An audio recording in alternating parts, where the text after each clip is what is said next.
আপনি কি জানেন আপনি যত প্রবলেমসের সম্মুখীন হচ্ছেন তার মধ্যে 85% প্রবলেমস ইউনিভার্স নিজে নিজে সলভ করে দেয়, আর বাকি যে 15% থাকে তার মধ্যে 99% সলিউশন আপনি নিজেই সলভ করতে পারেন। ধরুন দেখে নিন, আপনি যখন ছোট ছিলেন বা আপনি যখন বড় হয়েছেন, আপনি যে যে চ্যালেঞ্জেসের মুখে পড়েছেন সেগুলো আপনি নিজেই সলভ করেছেন। তার কারণ আপনার সলিউশন ওরিয়েন্টেড ফোকাস থাকতে হবে। আর সলিউশন ওরিয়েন্টেড ফোকাস আপনার তখনই থাকবে যখন আপনি আপনার নেগেটিভ দুনিয়া থেকে বেরিয়ে শুধু পজিটিভের দিকে ধ্যান দেবেন। কারণ যখন আপনি সলিউশনের দিকে ধ্যান দেন সেই দিকে ফোকাস যায়, আর ফোকাস যেই দিকে যায় সেই দিকে এনার্জি ফ্লো করে। এটাই ইউনিভার্সের নিয়ম।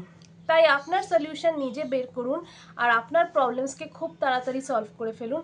আর যে 1% প্রবলেমস আপনার থেকে গেল, যেগুলো আপনিও সলভ করতে পারছেন না, ইউনিভার্সে সলভ করতে পারছে না, সেটার জন্য মেডিটেশন আর হিলিংকে আরও বাড়িয়ে দিন, যাতে করে সেটাও আপনার লাইফ থেকে ধীরে ধীরে চলে যায় আর আপনি একটি শান্তিময় জীবন উপভোগ করতে পারেন। ধন্যবাদ, ধন্যবাদ, ধন্যবাদ।